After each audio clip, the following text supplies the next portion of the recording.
हरे कृष्णा। तो देखिए दोस्तों, आज की इस वीडियो में हम करने वाले हैं एक्सरसाइज 4.5 के जो बाकी के क्वेश्चन बच गए हैं 13 टू 18, ठीक है ना। तो इस पर कॉन्सेप्ट्स तो हम कर ही चुके हैं अपनी प्रीवियस वीडियोस में। तो अगर आपने वो कॉन्सेप्ट अभी तक नहीं देखे हैं तो डिटर्मिनेंट की फर्स्ट वीडियो से आप सारी वीडियोस देखें। प्लेलिस्ट का लिंक नीचे डिस्क्रिप्शन में दे रखा है। तो आज हम करेंगे 13 क्वेश्चन। देखिए 13 क्वेश्चन में बोल रहा है कि यहाँ पर ए दिया हुआ है, हमको एक मैट्रिक्स है। बोल रहा है प्रूव करो ए square minus 5a plus 7i 0 होगा और उसके बाद हमको ए इन्वर्स भी निकालना है। देखिए अब आप देख रहे होगे कि ए ये रहा और मुझे इस पार्ट को 0 लाना है। अगर मैं सिर्फ क्वेश्चन को यहाँ तक देखूँ तो ये क्वेश्चंस तो हम मैट्रिक्स चैप्टर में भी ऐसे क्वेश्चन कर चुके हैं, है ना। वहाँ पर भी बोलता था इसकी वैल्यू निकालो, इसको 0 प्रूव करो। तो यहाँ तक तो कुछ भी नया नहीं है, लेकिन उसने बोला हैंस फाइंड ए इनवर्स। उसके बाद मतलब आपको इसको 0 प्रूव करने के बाद जो आपको ए इनवर्स निकालना है, बस ये थोड़ा सा यहाँ पर ट्विस्टेड पार्ट है। तो पहले मैं आपको ये 0 प्रूव करके दिखा रहा हूँ, क्योंकि हमने ये मैट्रिक्स में पढ़ लिया है, वहाँ पर भी क्वेश्चंस कर लिए हैं ऐसे। तो मैंने ये पहले से ही सॉल्व करके रखा हुआ है। आपको समझा देता हूँ फटाफट कि ये कैसे 0 बनेगा। देखिए तो सबसे पहले एक्सप्रेशन में क्या है, सबसे पहले है ए स्क्वायर। तो पहले मैं ए स्क्वायर निकालूंगा। ए स्क्वायर कैसे निकालते हैं, ए को ए से क्या कर दो, मल्टीप्लाई। तो ए ये रहा, यहाँ पर रखा, सेम यहाँ पर रखा। अब इन दोनों को मल्टीप्लाई करेंगे तो कैसे मल्टीप्लाई होता है, रो को करा कॉलम से, तो 3 और 3 हो गया 9, 1 और -1 हो गया -1। फिर रो को करा कॉलम से, 3 और 1 हो गया 3, 1 और 2 हो गया 2। फिर अगले पे आते हैं, रो को करा कॉलम से, -1 को 3 से करा -3 और 2 को -1 से करा -2। फिर रो को कॉलम से करा, -1 को 1 से करा -1, 2 को 2 से करा 4। तो 9 में से 1 गए 8, 3 2 5, -3 -2 -5, 4 में से 1 गए 3। ये बन गया मेरा ए स्क्वायर। अब मुझे इस इक्वेशन को 0 लाना है, सही बात है। तो मैंने ए स्क्वायर की वैल्यू जो यहाँ पर मैंने निकाली थी वो यहाँ पर पुट कर दी। -5 जो मेरे को ए गिवन था स्टार्टिंग में, वो भी मैंने यहाँ पर, ये रहा ए, वो भी मैंने यहाँ पर पुट कर दिया। और 7 एज इट इज़ और आई की जगह पे 1001 आइडेंटिटी मैट्रिक्स पुट कर दी। ए स्क्वायर सेम लिखा, सेम लिख दिया। 5 को सबसे मल्टीप्लाई कर दिया, 15, 5 -5 और 10 आ गया। 7 को सबसे मल्टीप्लाई कर दिया, 7 0 0 7 आ गया। उसके बाद हमने इन दोनों मैट्रिसेस को पहले प्लस किया गया है। 8 और 7 हो गया 15, 5 और 0 हो गया 5, -5 और 0 हो गया -5, 3 और 0 हो गया, और 3 और 7 हो गया 10। और बाकी ये वाली मैट्रिक्स सेम टू सेम। अब आप देख रहे हो कि दोनों मैट्रिक्स बिल्कुल सेम टू सेम है, तो कट के क्या आ जाएगा आंसर, नल मैट्रिक्स 0, ठीक है ना। तो इस तरीके से हमें इसको 0 प्रूव करना था। अब इसमें बोला है हैंस फाइंड ए इनवर्स, मतलब इक्वेशन को 0 प्रूव करने के बाद ही आपको ए इनवर्स निकालना है। अब कई बच्चे यहाँ पर ये समझ बैठते हैं कि ए इनवर्स को हमें यहाँ पर फॉर्मूले से निकालना है, जो फॉर्मूला मैंने आपको प्रीवियस वीडियो में बताया, 1 में ए डिटर्मिनेंट एडजॉइंट ऑफ ए। कई बच्चे समझते हैं कि ए इनवर्स उससे निकालना है, लेकिन नहीं, ऐसा नहीं है। हमें फॉर्मूले का यूज़ करके ए इनवर्स यहाँ पर नहीं निकालना है, क्योंकि जब भी वो बोलेगा कि भाई इक्वेशन को 0 लाओ उसके बाद आपको ए इनवर्स निकालना है, तो तरीका अलग होता है, तब आप फॉर्मूला यूज़ नहीं कर सकते, ठीक है। तो मैं आपको बताता हूँ अब इक्वेशन को 0 प्रूव करने के बाद कैसे आपको ए इनवर्स निकालना है इक्वेशन का यूज़ करके। हैंस फाइंड का मतलब होता है आपको इक्वेशन का यूज़ करना पड़ेगा। तो आपने 0 जब करा है तो उसका यूज़ करो, ठीक है ना। तो मैंने यहाँ पर इक्वेशन लिख दिया। अब मैं इस इक्वेशन को यूज़ करके ए इनवर्स निकालूंगा। देखिए अब यहाँ पर एक स्टेटमेंट है, लिखेंगे pre multiply by A inverse both side. देखिए यहाँ पर ना 2 चीज़ें आएंगी आपके सामने, एक होता है प्री मल्टीप्लाई, एक होता है पोस्ट मल्टीप्लाई, ठीक है। जैसे मान लीजिए कोई मैट्रिक्स है ए, प्री मल्टीप्लाई का मतलब होता है कि आपको, जैसे मैंने लिखा प्री मल्टीप्लाई बाय ए, तो आपको उसको पहले लिखना पड़ेगा। प्री मतलब पहले, है ना। और पोस्ट, अब आप ऐसे भी लिख सकते हो पोस्ट मल्टीप्लाई। तो पोस्ट मल्टीप्लाई में क्या होगा, आपको बाद में लिखना होगा, ठीक है ना। जैसे प्रीपेड और पोस्टपेड होता है, प्रीपेड मतलब पहला पैसा दो और पोस्टपेड मतलब यूज़ कर लो मज़े में और बाद में पैसा दो, है ना। तो यहाँ पर यही है, प्री मल्टीप्लाई मतलब जिस पे भी आप मल्टीप्लाई करोगे उसके पहले लिखोगे, और पोस्ट मल्टीप्लाई मतलब बाद में लिखोगे। तो आप यहाँ पे प्री मल्टीप्लाई, पोस्ट मल्टीप्लाई कुछ भी लिख सकते हो, वो आपकी मर्जी है, लेकिन होगा सेम तरीके से, ठीक है ना। तो जो हमें निकालना है उसी से हमने दोनों तरफ क्या कर दिया, मल्टीप्लाई कर दिया। तो ए इनवर्स से मल्टीप्लाई करते हैं सारों को, इसको भी करा, इसको भी करा, और याद रखिएगा प्री मतलब पहले, तो हर जगह पहले, ऐसा नहीं कि कहीं पर भी लिख दो प्री पोस्ट कुछ भी नहीं, आपको हर बार पहले ही लिखना पड़ेगा, ये बात आपको ध्यान रखनी पड़ेगी, ठीक है ना। अब यहाँ पर कुछ प्रॉपर्टीज़ यूज़ हो रही है वो मैं आपको बता देता हूँ, ठीक है। देखो किसी भी मैट्रिक्स को जब आइडेंटिटी मैट्रिक्स से मल्टीप्लाई करते हैं तो आंसर वही का वही आता है। समझ में आया आपको? जैसे 2 को 1 से करते हैं तो 2 आता है ना, ऐसे ही किसी भी मैट्रिक्स को जब आइडेंटिटी मैट्रिक्स से मल्टीप्लाई करेंगे तो वही की वही मैट्रिक्स आएगी। ऐसे ही चाहे इन्वर्स हो, इन्वर्स को भी जब इन्वर्स भी तो एक मैट्रिक्स होती है, तो उसको भी जब आप आइडेंटिटी मैट्रिक्स से मल्टीप्लाई करोगे तो आपको वही की वही मिलेगी। और सबसे इम्पॉर्टेंट प्रॉपर्टी, जब आप किसी भी मैट्रिक्स को उसके इन्वर्स से मल्टीप्लाई करोगे पहले या बाद में, प्री या पोस्ट फर्क नहीं पड़ता, आपको आंसर मिलेगा आइडेंटिटी मैट्रिक्स। तो यहाँ पर मैंने कौन कौन सी प्रॉपर्टी बताई आपको, किसी भी मैट्रिक्स को आइडेंटिटी से करोगे तो वही की वही, इन्वर्स को आइडेंटिटी से करोगे तो वही का वही, लेकिन किसी भी मैट्रिक्स को उसी के इन्वर्स से मल्टीप्लाई करोगे पहले या बाद में तो आपको क्या मिलेगा, आइडेंटिटी मैट्रिक्स। तो ये प्रॉपर्टी हम यहाँ पर लगाने वाले हैं। तो यहाँ पर जो ए स्क्वायर लिखा है ना, क्या मैं इसको ऐसे लिख सकता हूँ, मैंने एक ए इसको दे दिया, और यहाँ पर देखो ये प्रॉपर्टी लग रही है ए इनवर्स इंटू ए, जब भी ए इनवर्स इंटू ए तो क्या लिखना होता है, आई, तो यहाँ पर क्या आ गया, आई। और ए इनवर्स को आई से करूँगा तो क्या आएगा, ए इनवर्स आएगा, वो भी लिख देते हैं 0। उसके बाद ये भी आई बन गया, i into a minus 5i plus 7a inverse. और किसी भी मैट्रिक्स को जब आइडेंटिटी से करोगे तो वही की वही आ जाएगी, सेम टू सेम। तो आई ए क्या होगा, ए माइनस का 5i प्लस का 7a इनवर्स इक्वल टू 0। अब आपको करना क्या, आपको ए इनवर्स निकालना है ना, तो आप इन दोनों को उस तरफ ले जाओ, माइनस का 5i उधर जाकर हो जाएगा प्लस, प्लस का a उधर जाकर हो जाएगा माइनस, ठीक है ना।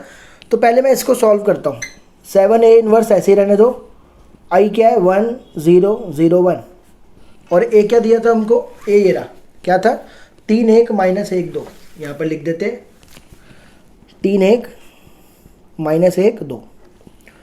तो 7a इनवर्स, तो मल्टीप्लाई करते हैं 5 0 0 5 माइनस 3 1 माइनस 1 2। अब माइनस करते हैं इसको, माइनस करके मिला 5 में 3 गए 2, 0 minus 1 minus 1, 0 minus minus 1 1, 5 minus 2 3। अब आप 7 से इसको डिवाइड कर दो, तो लास्ट में जो आपको आंसर मिला इसका, 7 से डिवाइड कर दिया, लास्ट में जो आंसर मिला, जो ए इन्वर्स मिला, वो ये होगा। तो इस तरीके से आपको इक्वेशन का यूज़ करके, ये तरीका है, इस तरीके से आपको इक्वेशन का यूज़ करके ए इन्वर्स निकालना है फॉर्मूले से। ऐसे क्वेश्चन में जब बोलेगा प्रूव करो 0, ऐसे क्वेश्चन में फॉर्मूले का यूज़ नहीं करना है, 1/a डिटर्मिनेंट एडजॉइंट वाला जो फॉर्मूला है उसका यूज़ कतई नहीं करना है। तो उम्मीद करता हूँ ये क्वेश्चन आपको समझ में आया होगा कि कैसे हमको ए इन्वर्स निकालना है इक्वेशन का यूज़ करके। आगे चलते हैं, क्वेश्चन नंबर 14 में बोल रहा है कि एक मैट्रिक्स है ए जो है 3 2 1 1, बोल रहा है find the number a and b, a और बी निकालिए, such that a square plus small a capital A plus b i equals to 0 होगा। ये इक्वेशन 0 दे रखी है, आपको निकालना है ये जो नंबर है ए और बी। तो सबसे पहले मैं इसमें से ए स्क्वायर निकालता हूँ, ए स्क्वायर मतलब ए इंटू ए मल्टीप्लाई कर दिया, कैसे करेंगे, रो को कॉलम से, 3 और 3 हो गया 9, 2 और 1 हो गया 2, फिर रो को कॉलम से 3 और 2 हो गया 6, 2 और 1 हो गया 2, फिर रो को कॉलम से 1 और 3 हो गया 1, 1 और 1 हो गया 1, फिर रो को कॉलम से 1 और 2 हो गया 2, 1 और 1 हो गया 1, प्लस करेंगे ये 11, ये 8, ये 4, ये 3, तो ये आ गया ए स्क्वायर। फिर ये इक्वेशन दे रखी है मेरे को, यहाँ पर पुट करते हैं, ए स्क्वायर की वैल्यू 11843 पुट कर दी, प्लस ए, और ए मैट्रिक्स क्या दे रखी है 3 2 1 1 है ना, 3 2 1 1 ये पुट कर दिया यहाँ पर, और प्लस बी, और आइडेंटिटी मैट्रिक्स क्या होती है 1 0 0 1 इक्वल्स टू 0, ये भी हो गया। फिर ये सेम लिख दिया, ए से सबको मल्टीप्लाई कर दिया, 3a 2a ए और ए, और बी से सबको मल्टीप्लाई कर दिया, बी 1 बी, और ये 0 और ये बी, इन तीनों को प्लस करना है ना। तो प्लस करके क्या आएगा देखिए, 11 प्लस 3a प्लस बी, ये पहला एलिमेंट हो गया, 8 प्लस 2a प्लस 0, तो 8 प्लस 2a हो गया, 4 प्लस a प्लस 0, ये नेक्स्ट हो गया, और 3 प्लस a प्लस b, ये भी हो गया, और साथ में 0 दे रखा था, 0 का मतलब होता है नल मैट्रिक्स, ठीक है। तो अब मुझे यहाँ से क्या करना है, a और b की वैल्यू निकालनी है, तो निकालते हैं। मैंने क्या करा, इस एलिमेंट को, क्योंकि दोनों मैट्रिसेस बराबर है तो मैंने इस एलिमेंट को 0 के बराबर रखा, 8 + 2a को 0 रखा, तो यहाँ से हुआ क्या, प्लस का 8 उधर जाके माइनस हो गया, तो यहाँ से a कितना आ गया, -4। आप यहाँ पर भी सीधा a + 4 को 0 रख सकते थे, तब भी a क्या आ जाता, -4 आया था, तो आंसर सेम रहने वाला है, ठीक है ना। फिर मैंने इस एलिमेंट को 0 के इक्वल रखा, 3 सेम, और a की वैल्यू में निकाल चुका हूँ -4 + b, 3 में 4 गए -1, -1 उधर जाके क्या हो गया, +1। तो a की वैल्यू आ गई -4 और b की वैल्यू आ गई 1, ठीक है ना। 15 पे चलते हैं आप। 15 देखिए बिल्कुल सेम क्वेश्चन है 13 की तरह, जो हमने 13 करा, लेकिन वो 2 × 2 पे था, अब ये किस पे है, 3 × 3 पे है। तो पहले बोल रहा है प्रूव करो कि ये जो इक्वेशन है वो 0 के बराबर होगी, उसके बाद ही आपको a इन्वर्स निकालना है, ठीक है ना। तो पहले हम इसको 0 लाते हैं, तो पहले इसमें a³ है और a² है, पहले हम निकालेंगे a² कैसे निकालते हैं, a को a से मल्टीप्लाई कर दो, ये रहा मल्टीप्लाई करेंगे, तो रो की मल्टीप्लाई कॉलम से, 1 को 1 से करूँगा 1, 1 को 1 से करूँगा 1, 1 को 2 से करूँगा 2, फिर रो को कॉलम से, 1 को 1 से करूँगा 1, 1 को 2 से करूँगा 2, 1 को -1 से करूँगा -1, फिर रो को कॉलम से, 1 को 1 से करूँगा 1, 1 को 3 से करूँगा -3, 1 को 3 से करूँगा 3। पहला रो खत्म। अब सेकंड रो पे आ जाओ, फिर सेकंड रो फर्स्ट कॉलम, 1 को 1 से करूँगा 1, 2 को 1 से करूँगा 2, -3 को 2 से करूँगा -6। फिर सेकंड रो सेकंड कॉलम, 1 को 1 से करूँगा 1, 2 को 2 से करूँगा 4, -3 को -1 से करूँगा +3। फिर सेकंड रो थर्ड कॉलम, 1 को 1 से करूँगा 1, 2 को -3 से करूँगा -6, -3 को 3 से करूँगा -9। फिर थर्ड रो पे आ जाओ, थर्ड रो फर्स्ट कॉलम, 2 को 1 से करूँगा 2, -1 को 1 से करूँगा -1, 3 को 2 से करूँगा 6। फिर थर्ड रो सेकंड कॉलम, 2 को 1 से करूँगा 2, -1 को 2 से करूँगा -2, 3 को -1 से करूँगा -3। फिर थर्ड रो थर्ड कॉलम, 2 को 1 से करूँगा 2, -1 को -3 से करूँगा 3, 3 को 3 से करूँगा 9। अब इनको प्लस करो, तो ये हो गया 2 3 4, 1 और 1 कट गया 2 आया, यहाँ पे 1 और 1 कट गया, उसके बाद 3 और 3 कट गया 1 आया, उसके बाद ये 3 हो गया, 3 में से -6 गए -3, 4 3 7 और 1 8, ये माइनस का 15 और 1 -14, 6 और 2 8 में से 1 गए 7, 2 से 2 कट गया -3, 9 3 12 और 2 14। तो अभी ये a² आया, ये आ गया a², ठीक है ना। हमें क्या निकालना है, a³ भी निकालना है अभी। तो a³ कैसे निकालेंगे, a² को a से मल्टीप्लाई कर दो, a² ये रहा, ये पुट कर दिया, और a जो ऊपर गिवन था वो लिख दिया यहाँ पर, ठीक है ना। अब इन दोनों को मल्टीप्लाई करेंगे, फिर से रो की मल्टीप्लाई कॉलम से, तो 4 को 1 से करा 4, 2 को 1 से करा 2, 1 को 2 से करा 2। फिर सेकंड कॉलम पे आ जाओ, 4 को 1 से करा 4, 2 को 2 से करा 4, 1 को 1 से करा -1। फिर सेकंड रो थर्ड कॉलम पे आ जाओ, 4 को 1 से करा 4, 2 को -3 से करा -6, 1 को 3 से करा 3। फिर सेकंड रो पे आ जाओ, -3 को 1 से करा -3, 8 को 1 से करा 8, -14 को 2 से करा -28। फिर सेकंड रो सेकंड कॉलम को, -3 को 1 से करा -3, 8 को 2 से करा 16, -14 को -1 से करा 14। फिर सेकंड रो थर्ड कॉलम, -3 को 1 से करा -3, 8 को 3 से करा -24, -14 को 3 से करा -42। फिर थर्ड रो फर्स्ट कॉलम, 7 को 1 से करा 7, -3 को 1 से करा -3, 14 को 2 से करा 28। फिर थर्ड रो सेकंड कॉलम, 7 को 1 से करा 7, -3 को 2 से करा -6, 14 को -1 से करा -14। फिर थर्ड रो थर्ड कॉलम, 7 को 1 से करा 7, -3 को -3 से करा 9, 14 को 3 से करा 42। अब इनको प्लस माइनस करते हैं, तो ये हो गया 4 2 6 2 8, 4 4 8 में से 1 गए 7, 4 3 7 में 6 गए 1, ये -28 और -3, -31 में से 8 गए -23, 16 40 30 में 3 गए 27, और ये हो गया, तीनों को प्लस करना है तो -69 आया, 28 और 7 35 में से 3 गए 32, और ये -20 और 7 -13, और ये हो गया 51 58। तो a³ भी आ गया।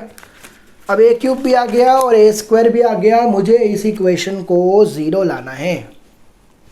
तो a³ पुट किया गया, a² पुट किया गया, a पुट किया गया, i पुट किया गया, ठीक है ना। a³ सेम रहा, a³ बिल्कुल सेम चलाया, इसको 6 से, इस मैट्रिक्स को 6 से मल्टीप्लाई किया गया, क्या हो गया 24 12 6 -18 48 84, फिर 42, फिर 18 और 84, तो ये आ गया। फिर इनको 5 से, 5 5 5 5 10 15 10 5 15, ये भी आ गया, और इसको 11 से 11 0 0 11 11 11 आ जाएगा, इस तरीके से आ गया, ये भी आ गया। उसके बाद क्या किया गया है, पहले ये सेम रखा गया, ये सेम रखा गया, इन दोनों को प्लस किया गया, तो 11 और 5 हो गया 16, 5 0 5 5 0 5 5 0 5 10 और 11 21 -15 और 0 -51 10 0 0 -5 0 -5 15 11 26। ठीक है, उसके बाद इन दोनों को प्लस किया गया, 16 और 8 24, 7 और 5 12, 1 और 5 6, -23 और 5 -18 और 27 और 21 48, -69 -15 -84, 32 और 10 42, -13 और -5 -18, 58 और 26 84। अब ये दोनों बिल्कुल सेम नहीं है, तो आ गया नल मैट्रिक्स। ठीक है ना। उसके बाद अब इसके बाद की कहानी है मेन। तो अब बोल रहा है हेंस फाइंड ए इनवर्स। तो इक्वेशन का यूज़ करके मुझे ए इनवर्स निकालना है। तो मैंने क्या लिखा है यहाँ पर, pre multiply by A inverse both side. देखो मेन तो यही मल्टीप्लाई होता है, क्योंकि 0 से मल्टीप्लाई होगा तो वो तो 0 ही बन जाएगा। ठीक है ना। तो यहाँ पर प्री मल्टीप्लाई मतलब पहले लिखो, यहाँ पर भी पहले लिखो, यहाँ पर भी पहले लिखो और यहाँ पर भी पहले लिखो। अब पीछे जो हमने प्रॉपर्टी सीखी की थी फिर से वही लगाएंगे।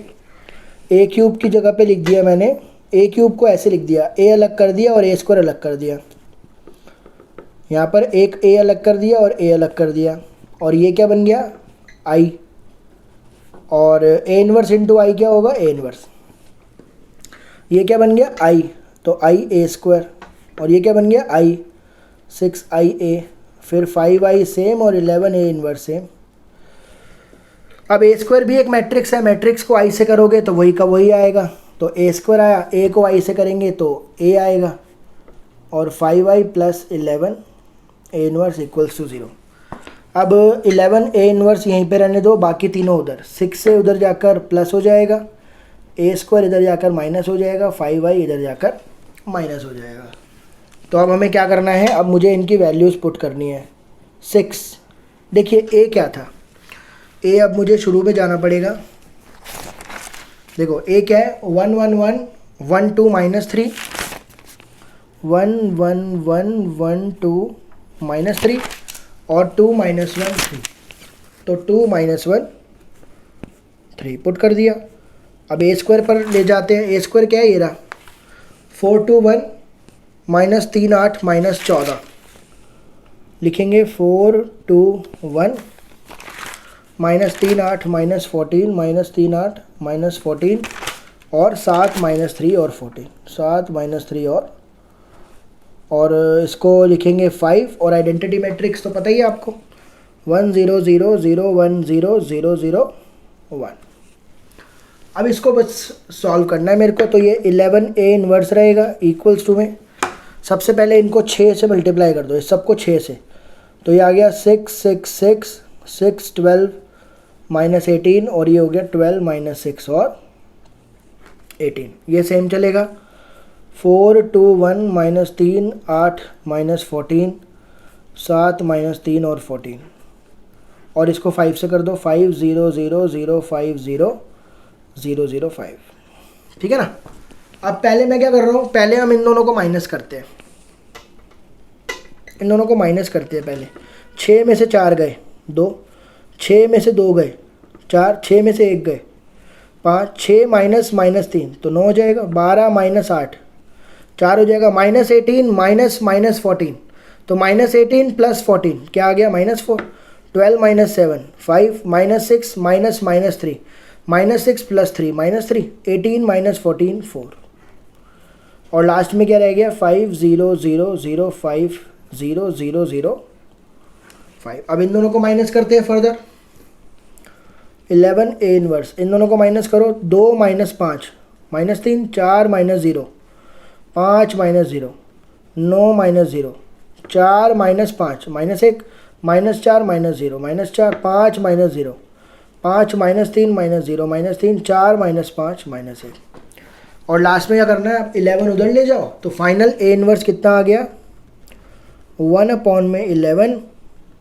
-3 4 5 9 -1 -14 5 -3। तो इस तरीके से आपको इक्वेशन का यूज करके ए इनवर्स निकालना है। ठीक है।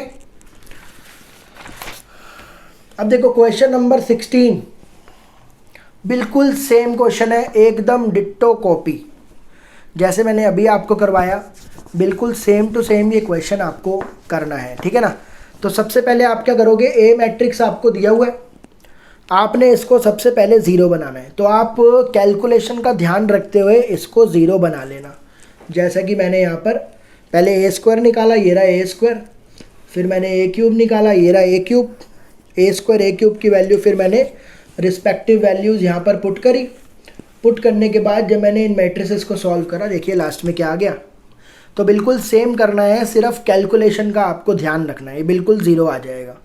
इसके बाद की कहानी मैं फिर से आपको एक बारी बता देता हूँ। ये इक्वेशन है, अब मुझे क्या निकालना है, यहाँ से ए इनवर्स निकालना है। तो फिर से क्या लिखेंगे, pre multiply by A inverse both side, दोनों तरफ मल्टीप्लाई कर दिया।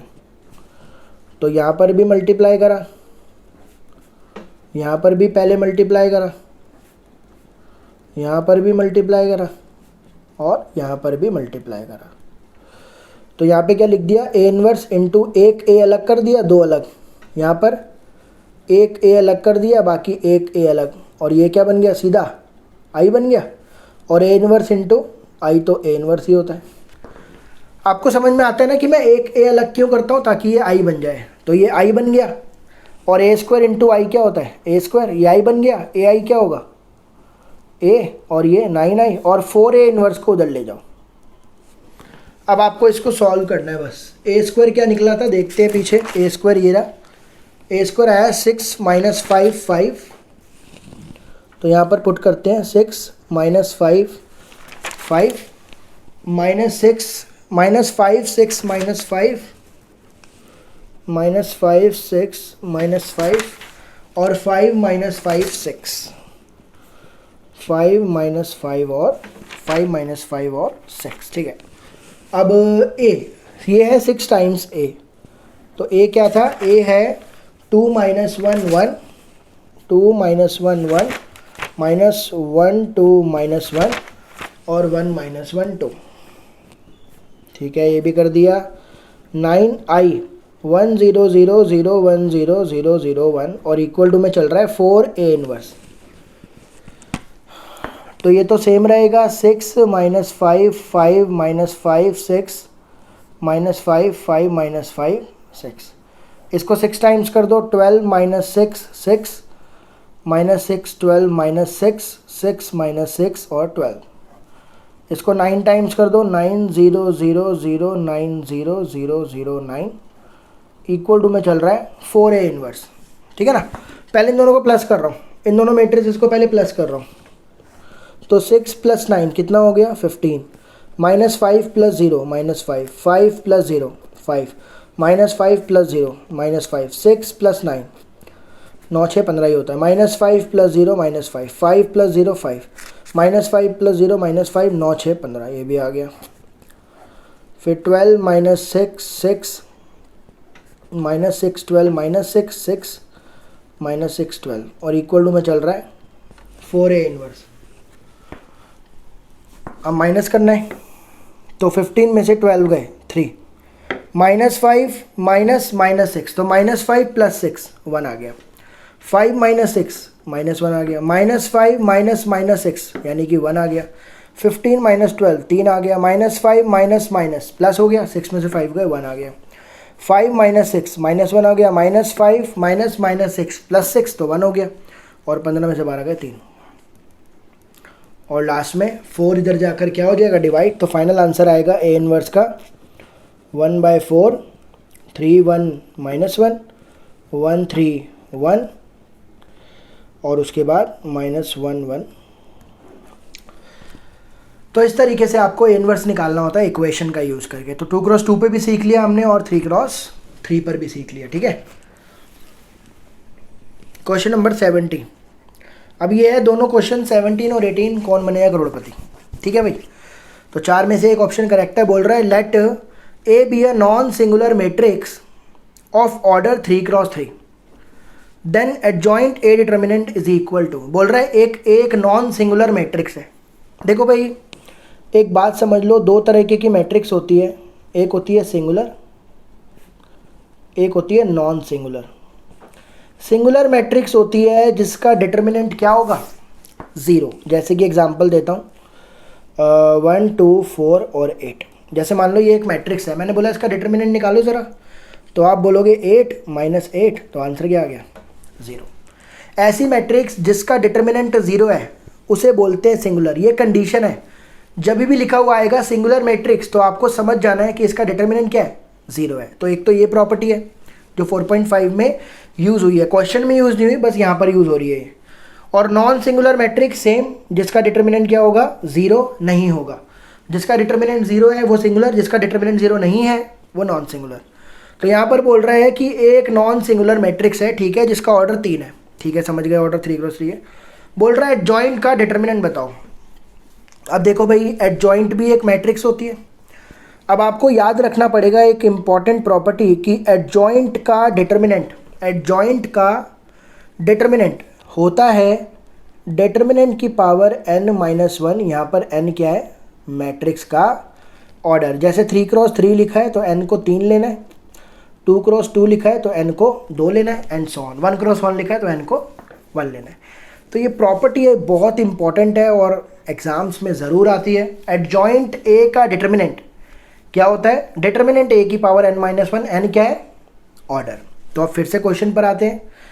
यहाँ पर n की वैल्यू 3 है, समझ में आ गया आपको। तो एडजॉइंट ए का डिटर्मिनेंट 3 हो गया, 3 में से 1 गए 2, यानी कि डिटर्मिनेंट का क्या होगा, स्क्वायर। तो कौन सा ऑप्शन करेक्ट है, बी ऑप्शन करेक्ट है इसका, ठीक है। ये प्रॉपर्टी आप याद रखिएगा। क्वेश्चन नंबर 18 में बोल रहा है एक इन्वर्टिबल मैट्रिक्स है, इन्वर्टिबल मैट्रिक्स जिसका इन्वर्स एग्जिस्ट करता है, जिसका ऑर्डर 2 है। बोल रहा है डिटर्मिनेंट बताओ ए इन्वर्स का किसके बराबर होगा। अब देखिए यहाँ पर भी एक प्रॉपर्टी आपको याद रखनी पड़ेगी। देखिए ए इन्वर्स का डिटर्मिनेंट का इन्वर्स होता है। समझ में नहीं आया होगा, मैं बताता हूँ थोड़ा सा डिटेल में। यानी कभी भी आपको अगर मान लीजिए ए डिटर्मिनेंट दे रखा है 5, आपको बोल रहा है ए इन्वर्स का, उसके इन्वर्स का डिटर्मिनेंट बताओ, तो याद रखना जो भी ए का डिटर्मिनेंट है उसका रेसिप्रोकल इन्वर्स का डिटर्मिनेंट होता है। यानी कि दोनों एक दूसरे के क्या होते हैं, रेसिप्रोकल होते हैं, ठीक है। जैसे मान लीजिए आपको ए डिटर्मिनेंट दिया हुआ है 10, आपको बोल रहा है इन्वर्स का डिटर्मिनेंट बताओ, तो आप बोलोगे 1/10। अगर डिटर्मिनेंट दे रखा है 2/3, बोल रहा है इन्वर्स का डिटर्मिनेंट बताओ, तो 3/2। उल्टा कर देना है जस्ट। तो ए इन्वर्स का डिटर्मिनेंट क्या होगा, डिटर्मिनेंट की पावर -1। तो इसको कैसे लिखते हैं, 1/, में। तो ऑप्शन कौन सा करेक्ट है, बी ऑप्शन करेक्ट है। तो एक दूसरे के क्या होते हैं, रेसिप्रोकल होते हैं। तो उम्मीद करता हूँ ये 13 से 18 तक की प्रॉपर्टीज़, क्वेश्चंस, कॉन्सेप्ट्स आपको समझ में आए होंगे।